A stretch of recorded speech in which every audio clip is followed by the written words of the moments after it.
Welcome to Park Talks. This is Daniel. This is Ronnie. Park it. Let's talk about it. Beauty from ashes. The Spirit of the Sovereign Lord is upon me, for the Lord has anointed me to bring good news to the poor. To all who mourn in Israel, he will give a crown of beauty for ashes, a joyous blessing instead of mourning, festive praise instead of despair. Isaiah 61, 1-3. On June 26, 2012, a wildfire rolled over the mountains and into the city of Colorado Springs, spurred on by 65-mile-per-hour wind gusts and fueled by one of the driest seasons on record. The Waldo Canyon fire crested a ridge and dove into the mountain shadows neighborhood. In just a few hours, nearly 350 homes burned to the ground. Dan, one of 32,000 people evacuated from their homes, watched events unfold on TV in a living room across town. Surrounded by his family and closest friends, he awaited to see whether his home survived. It did, but many of his neighbors weren't as fortunate. When Dan and his family returned home, only a handful of houses still stood on the street. The devastation was shocking. Dan walked by his neighborhood, helping those whose homes had been damaged or destroyed. Charred wood and ash coated the area, giving it to an ominous black feeling. But just a few weeks after the tragedy, Dan saw the greenest grass imaginable growing up through the ashes. Vibrant, hopeful, new life peeked through the black destruction. Though it may have been just a few blades of grass, it reminded Dan that God brings beauty from ashes. Even in the most difficult times, God can create something beautiful and give us hope. So focus on your Father and don't ever give up. There is always hope with God. Bottom line, are you going through a particularly dark time? Remember that Jesus promises something splendid instead of despair. Cling to his promise. Hebrews 10:35-36. Beauty from ashes. Interesting. Have you ever had to deal with a dead battery? I don't know if you'll like it. Yeah, your phone, your car. I mean, how many times batteries go dead? You won't like that? Okay. No. You ever had to take a nap in the middle of the day? You ever had an empty cup and filled it up? Why is it so many people treats like Wednesday, Thursday service as a midweek refill? Because a lot of people are stuck, like Pastor said this morning, with 1 or 2 hours of church on a Sunday morning, and the rest of it they're ingesting the world. And they can't figure out why their life only shines the world. Maybe it's the power of the R-E or the power of the E-R. The R-E, what do you mean? Okay, so you put R-E in front of a lot of things. Like treat, you have retreat. It was fun. Peak, how about repeat? Turn? Yeah. How about do? Redo. Redid. Redundant. Realize. Uh-oh. How about this one? Here's some of my favorites. Repent. That's something you want to do over again. Revival. Rejoice. Rebuilt. Reborn. Regain. The prefix re means to do again, back, or do over. Do over. So what things are we doing over? We're repeating what's in our system. We're ingesting between 9 and 20 hours of social media, screen time, TV, garbage, non-Holy Spirit fed stuff. So then we repeat and we relive all we have, and all we have is our past. The past, they say, sneaks up on you. It doesn't sneak up on you. You concentrate on it, and that's all you got to live on. Right. And how long are you going to live eating food from the golden arches? They say eat what you eat is what's killing you. When you have on the job, when an employee has a task they do correct, time after time again, the employer hopes this employee will repeat those actions as well as their performance in production. This, being a repeated action with good results, develop good habits, good byproducts. When an employee has a task they do incorrectly time after time, the employer has the employee retrained or released. That sounds familiar. Military. Yeah. Retrained. This is a repeated action with not good results. Okay. When a person has a changed life, there is repentance. If there is no repentance, there's no changed life. If a person repeats today the same way they did 10 years ago, well, I used to smoke 10 years ago. That's why I smoke today. You haven't repented of it. Well, I looked at porn 10 years ago, and I still do it today. You haven't repented of that. I don't care where you're at in life, married, single, divorced, happy together or not. If you haven't repented of your past and turned and fled away from it, flee, run for your life. Okay. In 2 Timothy 2:22, so flee from youthful passions and pursue righteousness, faith, love, and peace, along with those who call on the Lord from a pure heart. James 4:7, submit yourself to the Lord, resist the devil, and he will flee from you. You ain't got to tolerate it and deal with it. When your past is coming back into your head, you ain't got to relive that. No. Because if you continue the R-E, it turns into the ER. How many people go into anxiety attacks, manic levels of depression? Nothing more than the way they think. They're repeating the past in their head, or they see something in the future that they hope they have someday and they haven't reached it yet, so now they're all ticked off. What do we do with 1 Corinthians 6:15? Do you not know that your bodies are the temple of Christ? We talked about that back in temple maintenance how many months ago? Shall I then take the member of Christ and make them members with a prostitute? Never. Okay. What more is a prostitute than somebody who is using their body with wrongful intent? Something God did not create it for. Oh, wait, time out. So if a person is wasting their time staring at a TV watching sports, they're prostituting their life away. They're doing it only for personal entertainment and personal satisfaction. And we already know the flesh is never happy. It's only temporarily entertained. And you know the interesting thing about the word entertainment? People call it entertainment, but it's how it enters your system. First word entertainment is enter. Yeah. Interesting how they put that stuff together and we just gloss it over. Well, and I've been thinking a lot about this, how living in a fantasy world. Okay, so you prostitute your time away. Watching TV, social media, movies, all that stuff. That's a fantasy world. Some great script writers, some great directors created a fantasy world, and people will plug their life into sports and all that good stuff. Like, I can relate to that. I can relate to that. Right? The dramas, the emotion. Right, but see, you can relate to those because you've been programmed to relate to them. Yeah. Okay?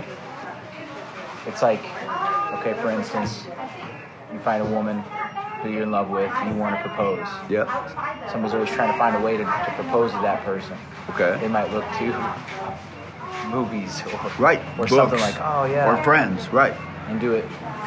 Now, if somebody else can create the proposal for you, and they just got to narrate you through it, they're using you like your conscience is using you, and it's not from you. It's not from you remotely. It's somebody else. They're narrating it through you. You're just being an actor. Just like your conscience. Your conscience is actually controlling your entire everything.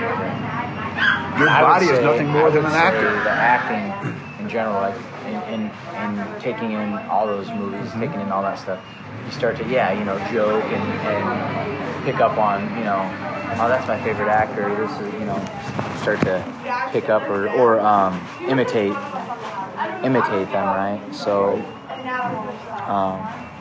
I see a lot at work. You're quoting movie lines that have no significant meaning for life. Yeah. Water cooler chat, that conversation they call it, you're sitting around talking about a football player or a basketball player, has no meaning in life. None. Gets you nowhere. It is called a liability. All right? But people get caught up in it. Not just in the liability of wasting their time, but now they start wasting their time with substances. Using alcohol, using drugs. Said this 3 years ago, filling a void. A what? Filling a void Filling a void, exactly. And I remember saying in my testimony, the void that I wanted to fill is with Jesus, with Christ, to have him fill that void. It's interesting because the very next paragraph in my notes is many times we find the individual with a void or a hollow in their life. They're attempting to fill with miscellaneous things for temporary entertainment to cause them to feel good for the moment. That was my next line, dude. Yeah. Can you read my notes, Ryan? No. You can. I'll send them to you. I just remember just writing it all out, everything. It's like, the other one is other times we'll find individuals are attempting to fit in with their friends, their peer groups, or their family. I started smoking to fit in with my friends. My mom wanted to kick my butt when she found out. Okay? So it was literally to fit in. Now, that introduction to the different substances, this tends to, over time, the repeated action is what causes the lead to a habit or an addiction. Mm-hmm. Coming home and having 3 beers after a night, 2 years from now, does not 3 beers a night. Right. It's not. I mean, now the beer's getting chased with a bottle of whiskey. Now the beers are up to 6 or 9. Now there's alcohol in Now it. you got a case a night, and now it's and a you're habit. functioning alcoholic. You've heard it. Yeah. You'll go to work every day and nobody will know unless they smell it on you. You're a functioning alcoholic. What quality of life is there? Yeah. And I'm not bashing those people because I've done it. I've worked, drank on Does that sound like an abundant life? No. Now what does Jesus say in John 10:10? Why is he here? Jesus came that we would have life and life more abundantly, right? Right. Okay. Well, then what are we doing just temporarily trying to please the flesh when we know it won't be satisfied? Yeah, interesting how that turns right back on itself. When you do the RE and you reverse the RE, you have the ER.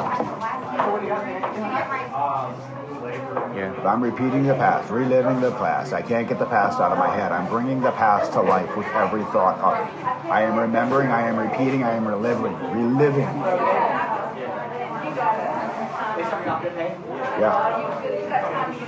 And then I'm not just reliving, it's all the rough, the nasty, the bad, the hurt, the abuse of the past. This is why I say the RE turns out to the ER. Because now these people, again, like I said, manic depression, anxiety attacks, heart failure. Mm-hmm. You know that stress, anxiety, fear, depression, all of those actually put on body weight, midsection weight. Yeah. People go, I just worry because my whole family worried my whole life. And you can't figure out why they're heavy.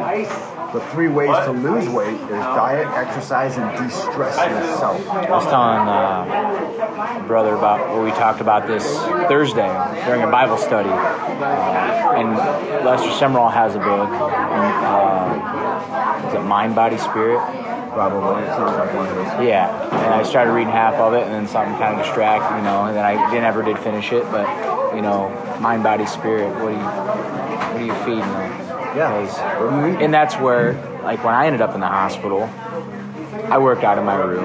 I would do things, walk laps, and sure, they're like, okay. And then I'm starting to see them put certain things, and they're taking what I'm doing and making a exercise thing. And I'm like, well, you just want me to plan it for you? And then I'm like, I got kind of angry. I'm like, all right, we'll do some PT. I'll do a PT session. Like, that's helping me get through this. Exactly. And then I'd have a Bible. Well, that's why workout is so healthy mentally. Shut off the music when you're working out. Turn on something that'll grow you or distress you, or shut it all off and just start sorting your thoughts out.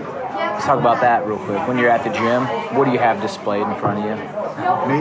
No, what's displayed if you're running on a treadmill, if you're running constantly on a treadmill? I always have either a sermon or a book or something like that going. But what do you see? That's right there. The TV is the first thing that you see, and it's all news most of the time. That's why I don't run treadmills unless I'm doing sprints. I'm trying to go work on sprints. So I'm just saying that for an example, like it's right there all the time. And Can't get crazy away.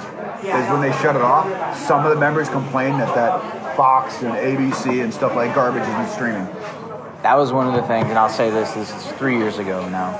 Yeah.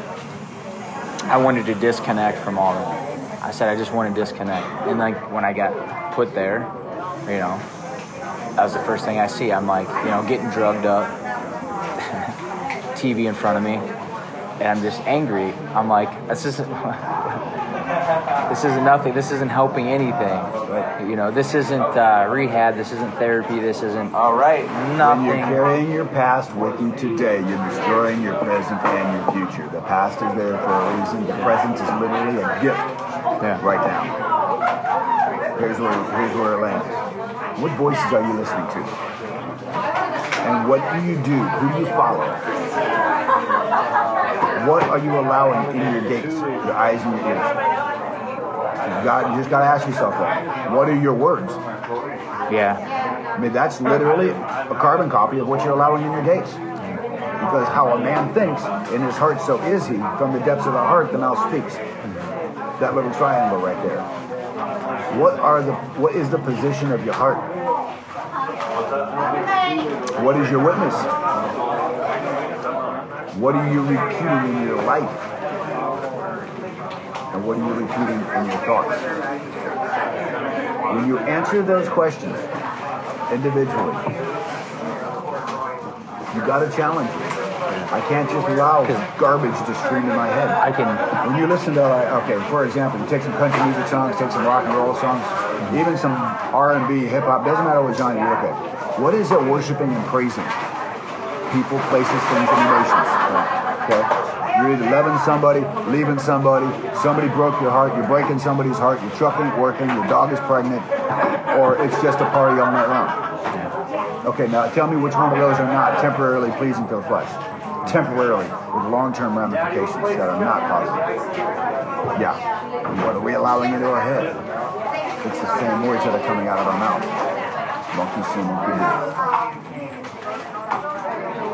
do. This is Daniel with Park Talks. And Ronnie. Sorry about all the extra noise in the background, but we kind of stumbled in on somebody's little party early. You guys have a great week and be blessed, y'all.